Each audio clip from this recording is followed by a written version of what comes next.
तो दोस्त मैं ना एक्चुअली अभी ट्रैवल कर रहा था और काफ़ी बिजी हूँ, तो मैं इस ट्रैवलिंग के बीच में आपको वीडियोस वगैरह बनाता रहूँगा। कोशिश करूँगा कि कुछ ना कुछ ढंग का कंटेंट आपको मिलता रहे। तो यार मैं सोच रहा था कि जैसी कि समस्या मेरे पास आती हैं, जैसे कि लोग मुझे डीएम करते हैं या जहाँ मुझे आसपास लोग मिलते हैं, उनकी मेन प्रॉब्लम पता क्या होती है? मोस्टली लोगों की मेन प्रॉब्लम ये होती है कि उनके पास कोई चॉइस ही नहीं होती। उनके पास उस नौकरी के अलावा कोई चॉइस नहीं होती, उनके पास वो जिस शादी में फंसे हुए हैं उनके उसके अलावा कोई चॉइस नहीं होती। चॉइस लेस हो चुके होते हैं, ऑप्शन लेस हो चुके होते हैं वो, और वो अपने घुटने टेक देते हैं। दोस्तों, आप पूछते हो ना ट्रैवल के लिए इतना क्यों कह रहा है? भाई ट्रैवल को हम ना बहुत अंडर एस्टिमेट करते हैं। तुम अपनी जिस परिस्थिति लोकेशन को जब छोड़ते हो ना, तुम वो लोकेशन नहीं छोड़ देते, तुम वो पूरी की पूरी साइकोलॉजी छोड़ देते हो उस जगह से जुड़ी हुई। इसलिए मैं इम्तियाज अली की एक फिल्म का एग्जांपल देता हूँ तुम्हें, जब वी मेट का। जब वी मेट में क्या होता है, जो शाहिद कपूर जो डिप्रेशन झेल रहा होता है ब्रेकअप के बाद, उसको पता ही नहीं चलता जब वो भटिंडा पहुंचता है, वाया मनाली पहुंचता है, शिमला पहुंचता है, कि कब उसका डिप्रेशन, उसकी एंग्जाइटी, उसका ब्रेकअप का जो दिल टूटने का जो दर्द था वो खत्म हो गया। कारण क्या था? उसने वो जगह छोड़ी। क्योंकि एक जगह सिर्फ जगह नहीं होती, वो जगह बहुत सारी चीज़ों का लेखा जोखा होती है।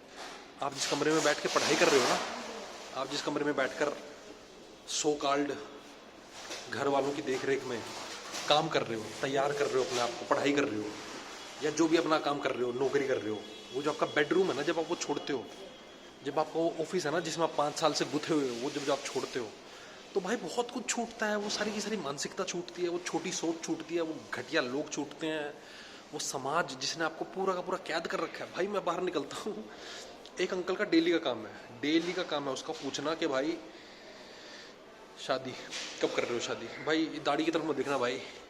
एक नाई भाई साहब अपने पड़ गए थे, अपने रमजान भाईजान, उन्होंने अपनी मर्जी से कुछ भी कर दिया भाई, दाढ़ी वाड़ी पेल दी उन्होंने, तो बस वही लेकर घूम रहा हूँ मैं।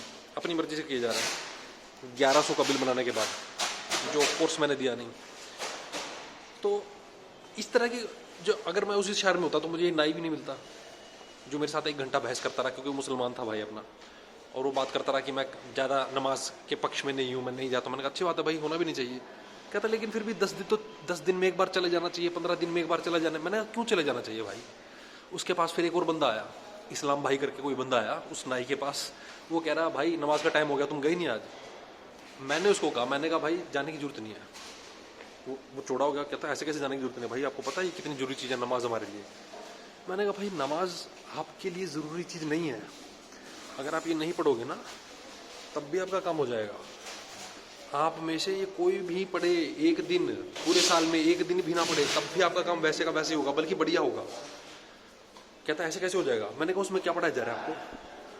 कह रहा है कि या जो भी उनका नाम है, खुदा हमें काफिरों पर फतेह दिला, हमें फलानों पर फतेह दिला। मैंने कहा तो ये तो आपको डिवाइड कर रहा है भाई, धर्म तो आपको डिवाइड कर रहा है। ये आपको कुछ बौद्धिक स्तर आपका बढ़ा रहा हो तो बताओ। ये तो आपको क्लियर कट डिवीजन दे रहा है ना हिंदू और मुसलमान में, तो धर्म अच्छा कैसे हुआ? कहता ये जो मेरा असिस्टेंट है ये हिंदू है, मैं इसको कभी नहीं रोकता मंदिर जाने से। मैंने कहा रोको इसको मंदिर जाने से क्यों? मतलब मैंने कहा ये 2000 साल पुराने, 1500 साल पुरानी चीजें, 1400 साल पुरानी चीजें 2026 में कोई काम है इनका? भाई भाई ये सेना बनाने के लिए पैदा किए गए हैं धर्म। आधे तो आधे इसलिए पैदा किए गए हैं ताकि जो राजा का राज है वो प्रॉपर चलता रहे। इसके अलावा इनका कोई और यूज हो इस टाइम तो मुझे बता दो, जिसमें सिर्फ और सिर्फ उसकी अनदेखे डर की चाटुकारिता चल रही है। और बड़े सारे कस्टम्स तो हमारे अनकॉन्शियसली हम डिराइव कर लेते हैं, हमें पता नहीं चलता। हम जो तुलसी के पौधे के आगे झुक जाते हैं, हम जो हर चीज़ का एक देवता बना लेते हैं, उसके कारण होता क्या है? उसके कारण ये होता है भाई कि हमारी जो पावर को पूजने की जो क्षमता है वो इतनी ज़्यादा प्रबल हो चुकी होती है कि हम हमारे ऑफिस में जो पावरफुल आदमी बैठा है उसके सामने भी झुके हुए रहते हैं। और बाहर क्योंकि हर चीज़ के सामने तो झुका नहीं जाता, बाहर नदी के सामने तो कोई झुक नहीं रहा ना, बाहर भाई कोई तुलसी के पौधे के सामने झुक रहा है ना, बाहर कोई किसी धन के देवता है कोई, तो हर चीज़ पे झुक नहीं रहा कोई। एक देवता बना लिया, एक यीशु बना लिया, ईसा मसीह बना लिया, बाकी उसके नुमाइंदे आ गए, पोप वोप आ गए, तो वो आपको क्लियर कट दिख जाता है। यहाँ पर क्या प्रॉब्लम है? यहाँ पर मंदिर आपके घर में भी आ गया, आपके गार्डन में भी आ गया, आपके पीपल में भी आ गया, आपके केले में आ गया, आपकी तुलसी में आ गया, हर चीज में आ गया, वट वृक्ष में आ गया, आपकी अन्नपूर्णा आपके खाने में आ गया, उसको भी नमस्कार कर रहे हो, चलो ठीक है एक हद तक। लेकिन आप हर चीज में नमस्कार, खाने से पहले नमस्कार, खाओगे कब भाई? क्या करोगे इतना नमस्कार करके? हर चीज़ को डिले करते जा रहे हो। हर चीज़ में एक कॉमन सेंस का भाव आपको दिखाई देगा पूरे के पूरे कस्टम्स में हमारे। उस सब का सब कॉमन सेंस का भाव आपको हमारे ऑफिस में, वही मैंने कहा ना पावर पॉलिटिक्स। आज मैं हिंदुस्तान टाइम्स पढ़ रहा था यहाँ दिल्ली में, भाई साहब 15 पेज का अखबार, उसमें से कम 11 से 10 पेज जो है मोदी जी से पटे पड़े हैं। मोदी जी से पटे पड़े हैं, इतनी पावर की पूजा हो रही है। जो ऑलरेडी इतना पावरफुल आदमी है उसकी और पूजा की जा रही है। और यहाँ आप देख लें तो हर चीज़ में हमारा टाइम ही लगता है, हर चीज़ में हम डिले करते रहते हैं। हर चीज़, हमारी रेलगाड़ियाँ डिले होती रहती हैं, हमारी फ्लाइट्स डिले होती हैं हमेशा टाइम पे किसी भी तरह का कोई भी काम करने का आपको कोई प्रोसेस ही नहीं है, कोई कस्टम ही नहीं है कि टाइम पर वो काम हो जाए। वो कैसे नहीं है? वो इसलिए नहीं है क्योंकि आप जब खाना बनाते हो ना, एक एवरेज हिंदुस्तानी 3 से 3.5 घंटे 4 घंटे पर डे किचन में लगा देता है। जो आपकी माता जी है उनसे पूछना, इतना टाइम लग जाता है भाई, क्योंकि रोटियां बेलनी है, सब्जियां बनानी है, वो तड़का तैयार करना है, मसाले तैयार करने हैं। पहले तो और ज़्यादा टाइम लगता था जब चक्की वक्की नहीं थी, तो गेहूं भी पीसना पड़ता था। तो इंडियंस ने क्या किया? इंडियंस ने खाना बनाने की पूरी प्रोसेस को कॉम्प्लिकेटेड कर दिया। इतना कॉम्प्लिकेटेड हो गया कि उनके पास खाना खाने का समय ही नहीं बचा। खाना खा लेते हैं 15 मिनट में, 20 मिनट में। सुबह देखो ऑफिस में दौड़ते हुए कैसे खाते हैं खाना, फटाफट ठूसते हुए। अंग्रेजों ने इससे उल्टा किया। अंग्रेजों ने क्या किया? 15 मिनट में खाना तैयार किया।